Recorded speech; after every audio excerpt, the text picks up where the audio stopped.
você tem plano de cargos e salários, você tem descritivo de cargos, você tem aumento gradual de salário para cada uma das funções. Entenda por que que isso é importante. Hoje eu trouxe alguns documentos para mostrar para vocês.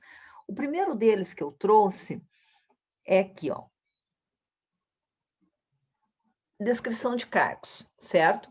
Esse daqui é um documento básico, onde todas as funções elas são descritas conforme a rotina operacional de cada um dos setores, certo? O que que eu fiz também que eu quero mostrar para vocês que é bem importante. Esse descritivo de cargos aqui, com cada um dos cargos também, por exemplo, aqui é atendente, né? Eu trouxe lá. Quais são as questões primárias que a pessoa faz? Qual a escolaridade mínima da pessoa para trabalhar nessa área? Quais são as tarefas? Quais são as habilidades? Quais são os equipamentos? Quais são os testes utilizados quando a pessoa entra na empresa? Agora, o que que eu montei, que eu gosto muito, que eu acho que é muito prático, porque é muito visível para o colaborador o que que ele vai fazer. É isso daqui. Eu montei o macrofluxo. O que que é o macrofluxo? O macrofluxo é um documento extremamente simples que o colaborador ele tem acesso e ele consegue visualizar tudo isso em uma única folha, certo? Então, o que que eu trabalhei ali? A quem que esse colaborador se reporta? Quais são os pilares de trabalho? Quais são as competências em termos de conhecimento, de habilidade e de atitude? Depois tem 6 pilares que o colaborador faz parte da rotina dele de trabalho, executar isso dessa forma. Fica muito claro para o colaborador qual que é a função, o que que ele faz, onde que ele trabalha, quais são as responsabilidades desse colaborador. Então, tudo mapeado inteiramente de supermercado, de todas as funções.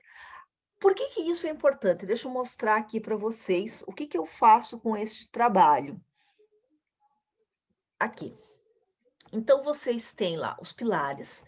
Dentro desses pilares, nós temos o descritivo de cargos, nós temos o plano de cargos e salários. Esse plano de cargos e salários, deixa eu mostrar aqui para vocês.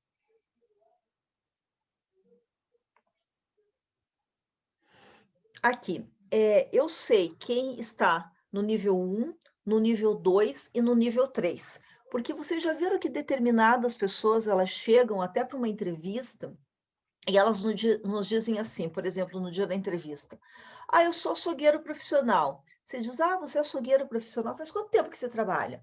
"Ah, eu trabalhei em um açougue 2 meses, depois eu trabalhei em outro açougue mais 3 meses, depois eu fiquei 6 meses em um açougue". E daí você diz assim: "Mas você é açougueiro profissional?". O que você percebe? Que era um balconista e como fazia determinadas funções, que era da parte de açougue mais interno, essa pessoa se considera um açougueiro profissional. E com esse documento, o que que nós conseguimos fazer? Nós conseguimos elencar cada um dos pontos e onde esse profissional está. O que que isso impacta? Diretamente na questão de salário. O que que algumas empresas fazem? Utilizando esses critérios, a empresa consegue ter clareza com o seu colaborador quando que vai ser aumentado o salário, o que que é necessário, o que que precisa. Isso acaba, de certa forma, com uma guerra entre as pessoas que estão trabalhando, dizendo assim: "Ah, eu faço mais que você, eu tenho essa função, eu tenho esse cargo, eu faço isso dessa forma, eu faço isso desse jeito".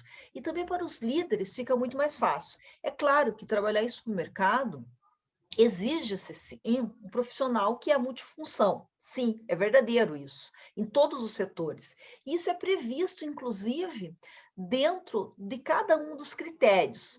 O que que eu montei com isso, ó, que eu uso muito e que facilita muito? Todo o programa de RH, ele é desenvolvido dentro de todos esses parâmetros. A hora que eu contrato, eu sei o que que eu preciso contratar, porque eu tenho essas questões bem alinhadas. A hora que eu vou promover alguém na empresa, eu também sei. A hora que eu vou fazer a subida de salário, tem um critério para fazer isso. Os líderes, eles conseguem entender qual que é o papel de cada um e até que ponto é responsabilidade de cada uma das pessoas, e também a parte de avaliação de desempenho. Então, dentro daqueles pilares, Vocês viram lá aquele documento que tem os 6 pilares. Dentro daquele documento que tem os 6 pilares, o que eu trago? Então, por exemplo, nesses daqui, eram os aspectos gerais, que está todo mapeado. O que significa isso? Eu venho para avaliação de desempenho com 6 pontos para ser trabalhado neste cargo específico. Cada cargo tem algo que é mapeado. Por exemplo, aspectos gerais dessa pessoa, eu fazendo uma avaliação individual dela, estava 4. Limpeza e organização, 5. Produtividade, 4. Atendimento ao cliente, por exemplo, uma pessoa com muita dificuldade de atendimento ao cliente. Vamos que ela esteja com nota 3. Relacionamento com os colegas de trabalho, uma pessoa extremamente difícil de relacionamento. Nota 1, por exemplo. Exposição e layout é uma pessoa muito organizada que tem isso muito claro. Por exemplo, nota 5. Fez essa primeira avaliação nesse primeiro momento, trabalhou-se treinamento, todas as questões necessárias, orientação dos líderes. Após 3 meses, faz-se uma nova avaliação.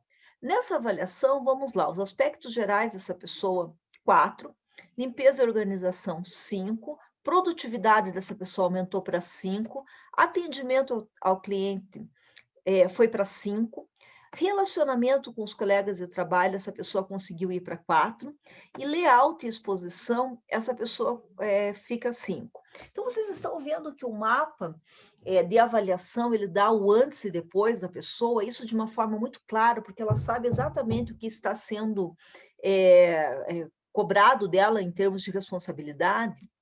Aqui tem um plano individual. O que essa pessoa precisa trabalhar? Quais são as ações que ela vai fazer? Quando que ela começa? Quanto tempo? Quais são as observações? Isso o líder trabalha em cima de cada um desses pontos com bastante clareza. Olha, você tem uma facilidade muito grande de produtividade, disposição, de layout. Agora, realmente, a questão de relacionamento precisa ser trabalhado. Isso no treinamento é trabalhado, a pessoa depois desses 3 meses ela é avaliada e ela consegue entender quais são as questões necessárias para ela modificar em termos de comportamentos técnicos e comportamentos que são do dia a dia em termos de relacionamento. Então, todos esses mecanismos que eu mostrei aqui para vocês, eles são de ferramentas do RH que podem ser utilizadas, que é desde a entrada do colaborador, quando você faz a entrevista, o plano de cargos e salários, o descritivo de cargos, o mapeamento, o desenvolvimento das potencialidades e os treinamentos que são individuais, que você sabe que é necessário para determinadas pessoas, e os treinamentos coletivos. Isso auxilia a empresa, auxilia o líder e auxilia a própria pessoa, que ela consegue entender onde que ela está e para onde que ela vai. Então, foi por isso que eu montei todo esse material, em especial, que eu quero mostrar aqui para vocês.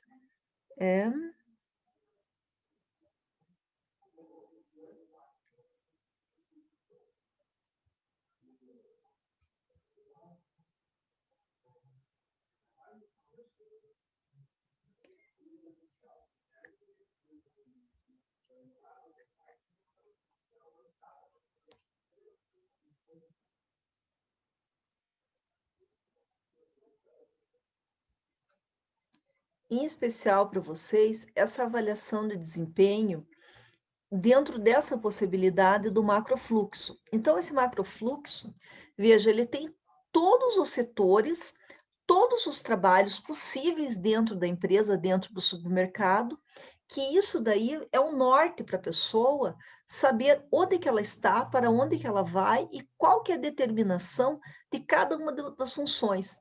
Este material todo que eu trabalhei de uma forma muito simples e muito prática para quem é da área de supermercado, fazendo muita pesquisa.